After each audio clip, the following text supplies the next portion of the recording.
Hi అండి. ఈరోజు వీడియోలో మనం ఆంధ్ర స్టైల్ గుత్తి వంకాయ అయితే ఎలా చేసుకోవాలో చూసేద్దాము. చాలా సింపుల్‌గా అయిపోతుంది. అండ్ టేస్టీగా కూడా ఉంటుంది. ఒక ప్యాన్‌లోకి కొద్దిగా ఆయిల్ వేసుకొని హీట్ అయిన తర్వాత ఎండుమిరపకాయ అయితే ఫ్రై చేసుకొని పక్కన పెట్టుకోండి.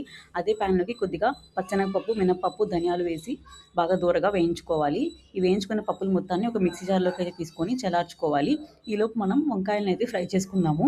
ఒక గిన్నెలోకి కొద్దిగా ఆయిల్ వేసుకొని ఇంగువ, ఎండుమిరపకాయలు, సన్నగా చాప్ చేసుకున్న పచ్చిమిర్చి అలాగే తాలింపు దినుసులు కూడా వేసుకొని ఆనియన్స్ అనేవి బాగా ఫ్రై అయ్యే వరకు ఫ్రై చేసుకోవాలి. వంకాయని కూడా ఇలా పొడవుగా కట్ చేసుకోండి. మనం సన్న వంకాయలు తీసుకుంటే టేస్ట్ అనేది చాలా బాగుంటుంది. ఇలా తీసుకొని మొత్తాన్ని అందులోకి వేసి ఉడకనిచ్చుకోవాలి. ముందుగా ఫ్రై చేసుకున్న పప్పులన్నీ ఫ్రై అయిపోయాయి కదా, ఇది మనం ఒక్కసారి గ్రైండ్ చేసుకున్న తర్వాత అందులోకి వేయించిన పల్లీలు అలాగే ఎండు కొబ్బరిని వేసి ఒక్కసారి గ్రైండ్ చేసుకోండి.